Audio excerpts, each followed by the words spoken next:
Welcome to Carpool Conversations, where our goal is to have meaningful, Christ-centered conversations with our kids. My name is Amy Lowe. And I am Sara Jones, and today we're going to be talking about creating memorable family experiences. This episode is going to be a fun one for many reasons, lots of reasons, but the main one being we have a guest in the house with us. In my role at WinShape Camps, I get the joy of working alongside our family camp team as we plan and prepare for meaningful family moments in the summer and in the fall for our families. And I get to work alongside Mike McGuire, who is here with us, and we love it when we get to have experts in the house that get to come and share with us about like the ins and outs of a specific ministry. And today we get to have Mike with us to share about what's going on with WinShape Family Camp. He's been running Family Camp for us now for a couple of years. And Mike, we're just so glad that you would be here with us today to talk about this and hopefully give our parents some really great tips to be thinking about this year and as they plan different memorable experiences. So tell us about how you ended up here at WinShape. Yeah, absolutely. Well, first off, thanks for allowing me to be here. It's a very generous statement, but I'll do my best here today. So I got to WinShape through really honestly a friend that we all know. It's a friend, longtime mentor of mine named Chris Witt. I worked with him at a camp in Texas for about 14 years and did a variety of roles out there. And then he called me one day and said, hey, I've been at WinShape for a year now, and man, we're doing some really crazy, amazing things. And one thing we just started off with was a family camp. And if you have any interest in it, maybe look into it and see what happens. And then we didn't know at that time that we were kind of ready for that next adventure in our life, but we pursued it and we wanted to be faithful in that. And just as we learned more and more, it was like an onion. As we just took off another layer, it just became more and more amazing. And so thankfully we got the role and here we are 2 years later. Man, it's crazy. Has it been 2 years? I know, literally 2 years a week ago. Okay. So happy anniversary. Hey, thank you. I appreciate it. So I'm a toddler in WinShape years. Yes, a toddler, a good toddler, expert toddler. Yeah, we've been trying to do this for a couple months now, and so I'm glad that it finally, the stars aligned and we could all be here today. Yeah, absolutely. Because you're running family camp, but you're also leading your own family at home. And so I am so pumped to have you here and just be a little sponge and soak up your wisdom for how you're leading your family and growing your family. Okay, first question. All right. We want to know about... we know that we're obviously in the thick of parenting. You're in the thick of parenting. So tell us a little bit about your kids. Like, what are your ages that you're parenting? Yeah, absolutely. I've got 3 amazing kiddos. I've got a 10-year-old son named Campbell. And then I've got 2 girls. One's 7. Her name's Nora. And then I've got a 5-year-old named Kate. We've got no one in diapers. We've got everyone going to school. So everyone's like in activities. We started playing soccer, coaching baseball. Going to dance practices. So we're in that really kind of that fun age. Like I'm glad to be done with the baby stage. And now we're in that fun stage where everyone's starting to kind of get the things that they're really excited about. So my son is into the trumpet now, which means we are all into the trumpet because it's very loud and he has no filter for volume. It's just like, I'm going to blow reveille for everyone to hear it, or I'm going to do nothing. But he's really learning the things he likes. And would you rather it be drums or trumpet? Definitely trumpet because I send him outside. Okay, I'll say, hey, we'd love to hear you through a window. Brilliant. We live on 5 acres, so there's plenty of space for him to just go out there and just let it rip. So but we're just in a really fun stage of life with kiddos. So that's awesome. And you've been married to Tam? Yes, we just celebrated 13 years 2 weeks ago. Yeah. Actually, while we were in Chattanooga, which was so fun. So 13 years. I met her at camp. We have that typical camp crush. Where I thought I was going to be single for the rest of my life. Wow. And then here I am with a wife and kiddos and a helper helping to run family camp. Yes. I mean, the most amazing helper. Yeah. She complements everything that I need. And so she's amazing. Her name's Tamara. And she's just phenomenal. So, and she works at WinShape as well. Yeah. So, yes. Yeah.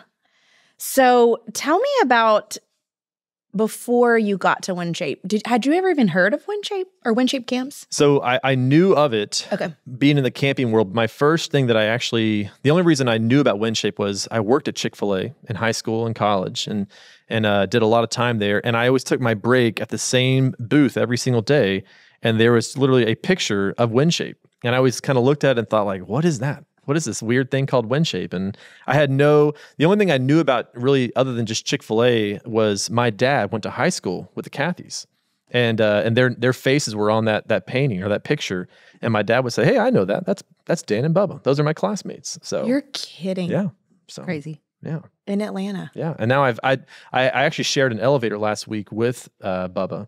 And I told him that story. I was like, hey, my dad went to fun. Woodward. And he was like, that's insane. So my dad's 2 years older than him. So okay. So yeah. That's so cool. I know exactly where Woodward is. Yeah. So yeah, you didn't know about WinShape before you got here, but we're so thankful that you're here. And you get to lead family camp. And what makes family camp different than a family vacation? Yeah, that's a great question. That's honestly a question we get a lot too. So I think in my humble, very biased opinion, obviously. Okay. And I love a good vacation, but family camp to me is, we try to take all the guesswork out of it for families. We really, at the end of the day, I always tell staff, like the reason why you would want to work at family camp is we try to create an amazing atmosphere where families can flourish. And that's like the simplest truth of what we try to do because families are different. But at the end of the day, they all need lodging, they all need food, they all need fun activities, they need fun programs and events. And we get to give them all that through this session of camp, whether it's 3 days, whether it's 6 days, whether it's over a weekend. And no matter where it is, like we can accomplish all those things. And just getting to have that space for a family to be able to show up, not have to have all the details planned out. We take care of all those things for them. We get to basically give them a vacation, but it is infused with Jesus and gospel-centered conversations. We want to give them space where they get to have time to rest. Some families come and they're like, we want to go hard in the paint. We're going to go adventure. We're going to run, have fun, stay up every night till the latest possible.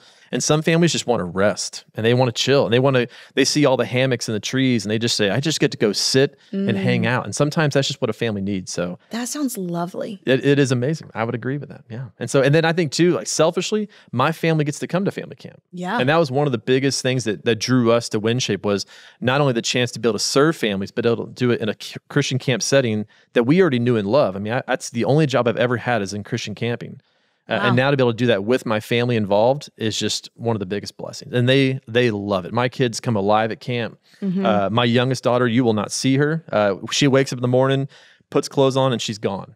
And she's looking for friends and buddies she wants to go hang out with. She's attached herself to our staff. And so she knows that like, okay, I know this girl, she'll let me sit next to her and she'll just get to hang out with her. And I love that as a dad. I love that. So my son is any open spot on the zip lines. He's going to be doing that. And then our middle daughter, she stays more close to home, being as in wherever my wife is, she is. And so they do a lot of crafts. Okay. So there's something for everyone at camp. And we love that part. As you know, I get to talk with our moms and I get to hear from the returning family camp families, and they are like, you need to know how phenomenal this staffer was that got to serve and love us at our time at family camp. And that's what I love is that there's a college age staffer that gets to just serve and love them. Yeah.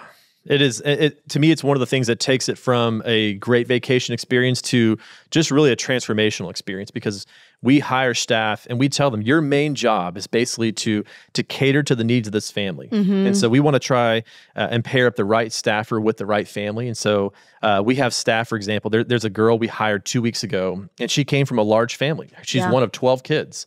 And she thought about doing Christian summer camp, and we thought, she's like, this would be so much fun. But then she heard, well, you have a family camp, and I have a big family. And I said, we have big families that come through here. And so we're going to try and pair her up with any big family that comes because she can speak to that as being, I'm one of 12. And she can relate to those kids in a way that I may not be able to relate to or some of the other summer staff. So we have some staff that are pastors' kids, and we have a lot of church staff that come through with their families. And for them, they are looking for rest. Yes. And to have a pastor's kid as a summer staffer assigned to that family, they can just relate to that kiddo can relate to the parents in a much different way. But at the end of the day, hospitality, being a WinShape core value, like that is always going to lead for us. And so we're trying to predict things. We're trying to anticipate needs. Like when they go into the dining hall, we want to have their favorite drinks out there. We want to make sure any food or any menu item that like could be a hard thing for some of the pickier eaters, we want to have PB&J or macaroni and cheese waiting for them so that when they get to just show up and mom and dad get to say, oh my gosh, like the things that would normally be stressful or it would cause a disruption of the house, we're trying to get rid of all those things. Honestly, you had me sold at rest and hammock because when I go to the beach, I look at my husband at the end of our week and I am exhausted. I need a vacation from the vacation. Yeah, and you're cleaning out sand and all that kind of stuff. So, and I have laundry and I've made all the meals for the week. And I tell him, I'm like, this is not a vacation. This is a trip. Yeah. And so what I'm hearing you say is rest is available at family camp. 100%. There's times too that we build in where we have like parent time, where it's just like parents get to steal away. Kids are going to be with our amazing staff, getting to go crazy, getting all that energy out, and parents just get to be parents. And that's one thing too that we feel like has been a big plus for parents is we put them around a round table where they're not just sitting and listening to someone speak. They're actually around a table with other parents in the similar life stages and getting to share experiences and hearing, okay, this is what we do in our house and it works really well. Or, hey, we have no idea what we're doing. Does anyone have a clue when it comes to raising this kind of kid? Or does anyone know what, anyone that has a trumpet that are they this loud for you guys? Okay, they are. Okay, praise God. It's not just us. Like community. Yes, community and in a small setting. And two, one thing that's been so fun with that is we found families that actually will keep up together outside of camp, or they'll go back to their church and we had a family 2 years ago come with a friend from Florida. And then they came back last summer and they came with 6 families from their church. And it was basically their small group. And they said, hey, we do life together in Florida. Why would we not do a week of camp together as well? And so they just get to have those shared memories both at camp and at home, which is just really special. I love that. Yeah. One of my favorite parts is that parent time that you talked about, Mike, and how you totally get to see other parents saying, hey, help me learn what you do right and let me share with you some of the things that I'm doing right. It's very edifying and very encouraging to have that experience. You know what else is encouraging about family camp, Sarah, is you see dads blob their kids off the blob and vice versa. And you see them on the banana boat and you just hear the laughs and the fun that they get to experience, the zip line. And I mean, there's just so many neat things at our particular family camp. And I think what we're trying to say to the folks listening is if you're close to WinShape Camp, come on. We're in North Georgia. But if you're not, find a Jesus-loving family camp close to you because it's worth having that kind of experience where you can go and be away and have a vacation, but it be intentional and it be focused around your faith and you get to have just really neat conversations and make memories together. So it's a win-win. I promise if you go once, you're going to want to continue to go again and again. And it's great for all different ages. I love that too. Yeah, even for parents, we've had parents call and say, okay, I have a 3-year-old. Like, what's my 3-year-old going to be able to do? And I'll always say, okay, well, they can't do the zip line and they can't do like the banana boat. Like they can ride in the boat. And there's so many things that we try to provide from kids from the toddler age all the way up to high school. And so like there's something for everyone.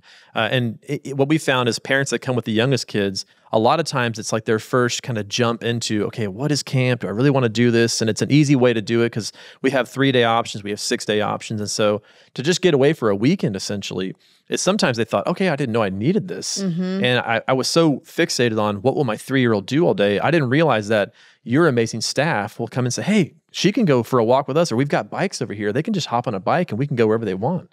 So there's space to play, but it's the setting too is phenomenal. We have this beautiful site that we get to rent from a place called Cohutta Springs, and it's small enough to where it feels like a little neighborhood, and everyone's on one little peninsula. But there's also this beautiful lake and this like mountain bowl that we're in.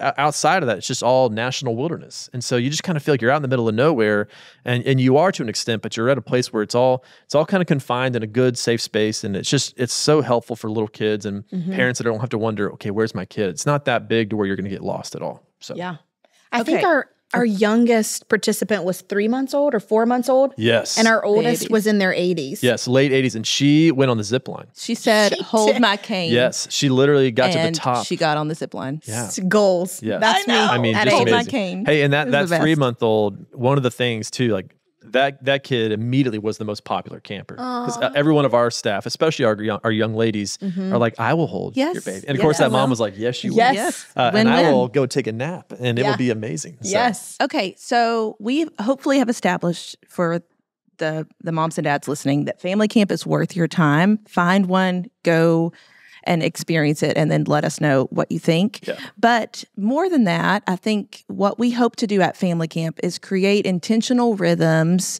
of faith conversations into your normal everyday life. And that needs to happen outside of a family camp experience. And I love that you're passionate about that. You actually wrote a blog about that for us with WinShape that we'll link in the show notes. But it was all about creating those intentional, regular rhythms with your family. And I'm always looking for tips to help me do that better. Yes, And me so too. talk to us about that, Mike. How do you do that in your own life, or what tips have you learned that you've started to incorporate into your family? Yeah. So both my wife and I, we don't come from believing households. And so because of that, like we know one of the things that really is impressed upon us is that we want to create, hopefully, God willing, generations of believers within our family. And part of that too is like we want our kids to still like us when we get older. Yeah. Like we want them to be like, man, we can't wait to take our kids to, mom and dad's house. And so part of that plays into our rhythms. And so how we do meals and how we are okay with some of the messes that come along with that. My wife is when we moved here to Georgia, her big thing was we got to have a big island. Like that was because our kids, they get up on the island, they help cook, and it's a part of the natural rhythms that they want to help and do that kind of stuff. And we, like I said, we live on 5 acres, and with 5 acres comes a lot of yard work. And my son and I love to do that. And we love to tackle that. So there's been natural rhythms that have kind of always existed. And we've kind of helped, usher those and really make sure those are still part of our daily lives. But obviously that's like the fun stuff. And now they're at a place now where they're starting to ask more questions. They're starting to read on their own. And so those are starting to build natural life rhythms where we want to incorporate gospel-centered conversations. We want to center things, okay, what are we reading? What are we listening to? And so that plays out in a lot of different ways. In the blog I mentioned, and we still do this to this day, every Sunday is mac and cheese after church. But my middle daughter now is to the place where she makes it all. She's 7 years old, and she wants to do all the prep steps. She gets all the pots. She serves it to us, and then we pray over the meal, and then they go get the question cards, and we are wearing those question cards out. But the thing that I love about it is it creates more conversation, and you can answer the same question 100 times, or as a parent, I know I got to flip the question a little bit for them, because we all know as parents, especially like when we pick our kiddos up, you get in that question vortex of, how was your day? Fine. What'd you do? Nothing. Or something. What'd you learn? Nothing. Yeah. Why are we sending you to school? I don't know. Great question. Yeah. So we've learned so much about the conversations that we get to have with our kids. We obviously want to dive deep into what they're doing, because they're starting to get to that age where school has influence over them. And at the end of the day, like we want that influence is always going to be there, but we want to help usher in part of that influence on our end too. And part of that also is just natural rhythms of just going to church and seeing church as not something we have to do, but something we get to do. Yeah. It's a hard conversation sometimes for my son, who's starting to sit through big church. And for him, he's like, okay, he's going to talk for 45 minutes. And I'm like, yeah. And hey, this is good stuff for us to hear. And like, here's why, and let's take notes, and let me show you the notes that I'm taking. And so we're trying to build those rhythms to where it's not a have to, it's a get to mentality. Yeah. So yeah, I love that you mentioned you and your wife were not raised in believing households. Yeah. And I don't know, there might be a mom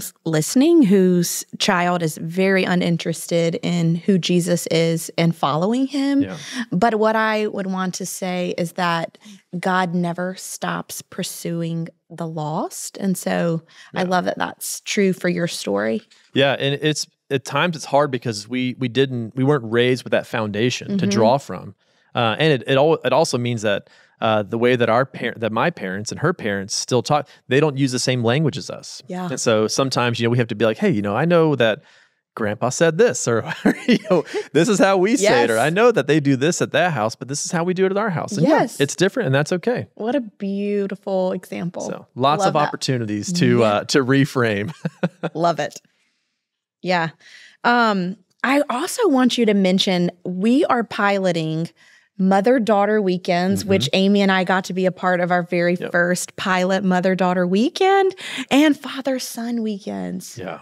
It was, man, number one, the mother-daughter, I got to see it in glimpses. And girls, obviously, I think girls just have so much fun in the most unique ways. Like, I showed up and I'm like, okay, this is what girls do all day. Okay, this is... We lived it up, Mike. Yeah, y'all did. Y'all did. And I thought we lived it up. And so... No, y'all lived it up in a different kind of way. We did. Talk to us about what y'all did for the guys. Yeah, so for father-son, we had to basically create our own space because, trying to find a weekend at WinShape is hard because we have so many amazing things going on.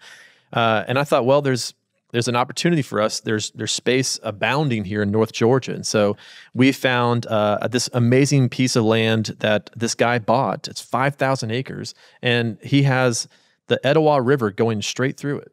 And he basically, and with the help of a local outfitter, we were basically able to take 10 dads and sons, so about 20 total people. And we were able to have kind of this weekend camping and canoeing experience. And so we got to camp out in this, out in the middle of nowhere. Even though it's like 20 minutes from Rome, it still felt like you could be in another country. Wow. There's nothing around it. There's no cell service. It was phenomenal. We got to cook everything over a fire. We got to canoe on a Saturday, and we got to do fishing, and we got to do hiking, and it just was so amazing. And I think for that age group of kiddos, which they were all between the ages like 8 to 10, they're still in that age of wonder where, they're in the middle of the night where we just told them, you can find as much firewood as you want.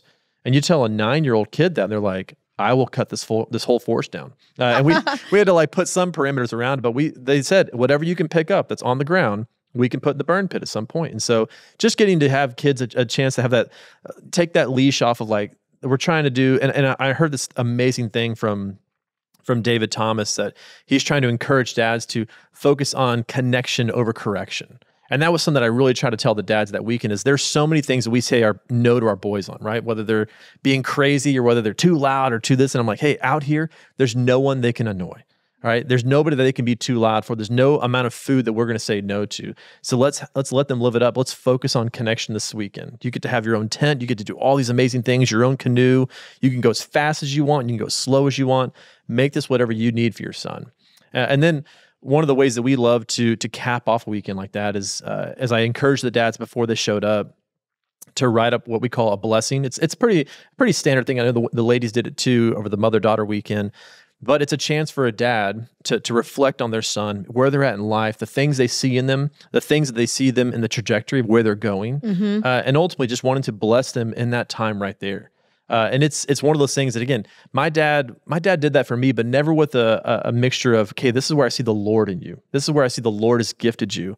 And to be able to do that for our sons. And we did it around a fire. We had this seat of honor where they all got to sit down, and each dad got to take their son, put their arm around them amongst 9 other dads and 9 other sons, and get to bless them. I love that. It was just, it's such an amazing moment. It always brings out tears from certain people, whether they're the ones talking or they're the ones listening.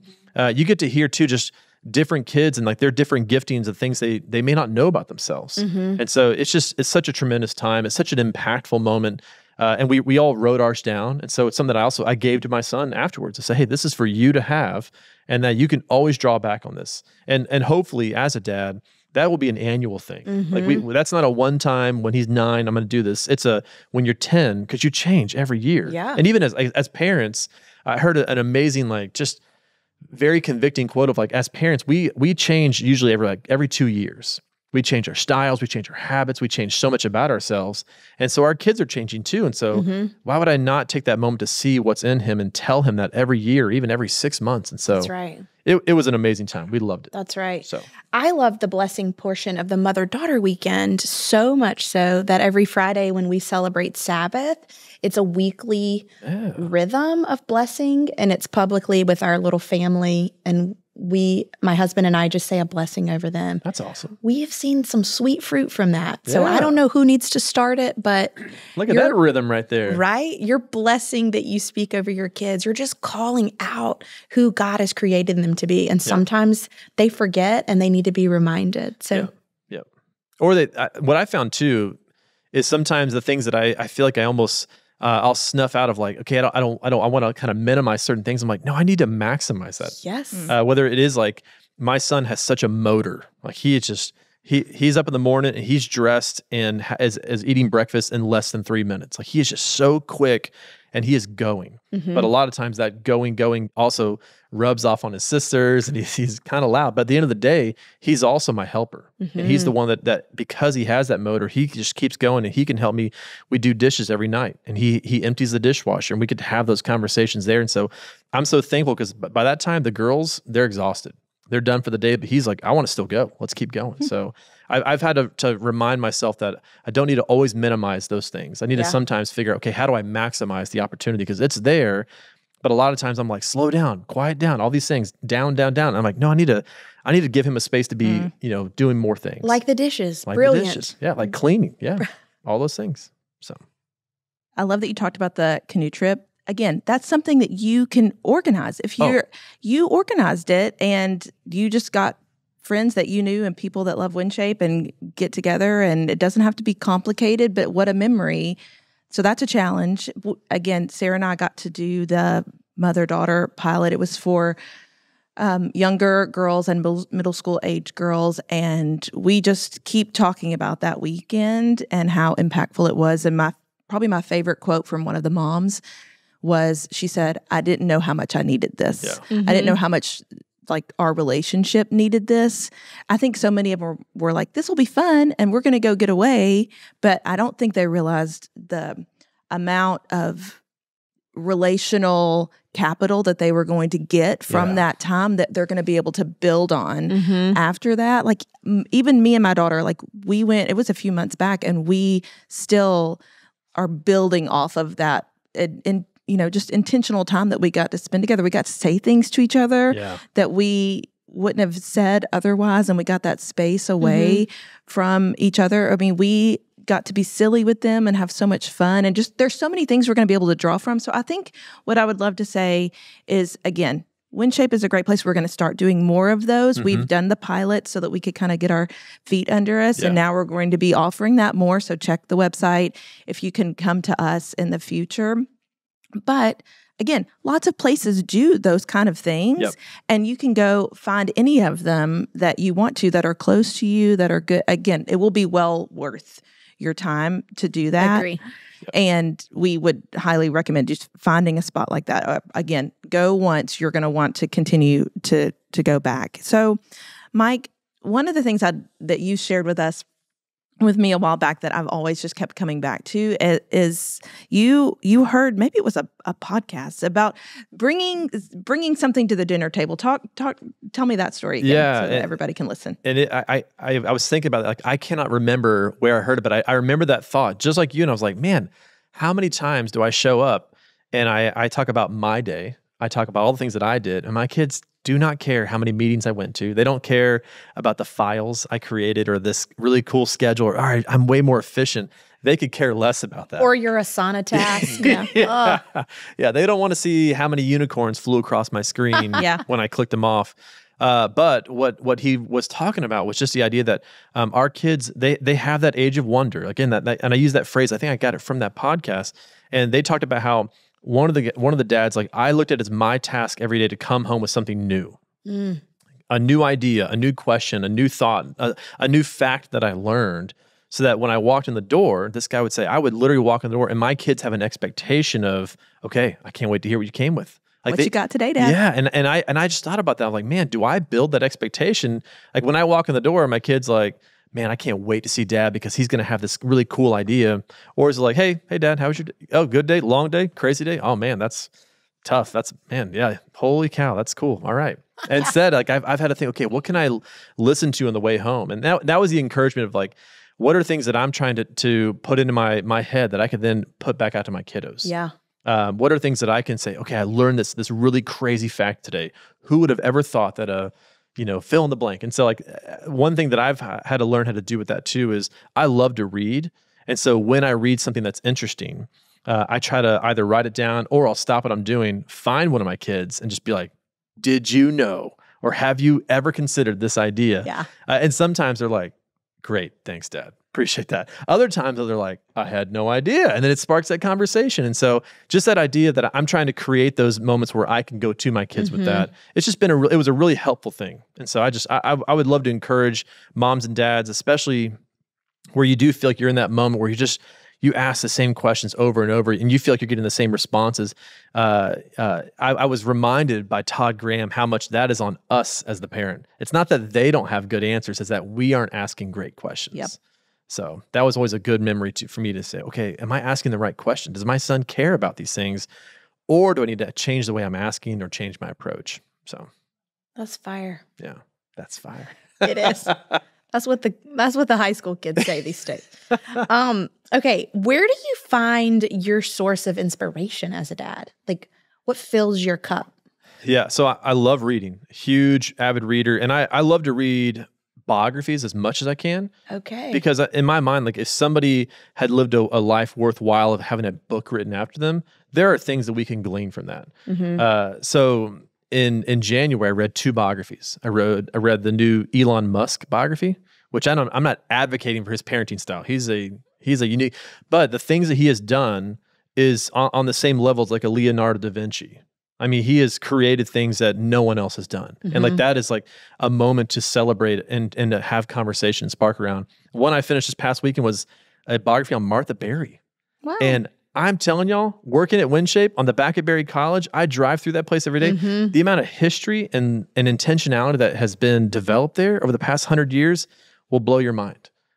So much so that my wife was like, I get it. It's cool. And I would just keep stopping and reading the book. And so I love books. I love biographies. Sounds like you love history. I do love history. Okay. But I also love podcasts. And so 2 podcasts. And so I have like podcasts in categories. Like I have the sports podcasts that are just easy to listen to.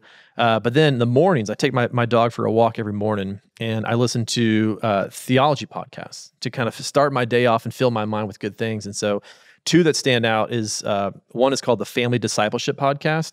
It is amazing. It's a group of pastors and wives that are in Dallas, and they're phenomenal. And they don't claim to be experts by any means. They're just trying to share and relay information. They have great guests. They write books and they give them away for free. And it's phenomenal. Another one is one called Dad Tired, and we've actually done some really cool partnerships with Dad Tired.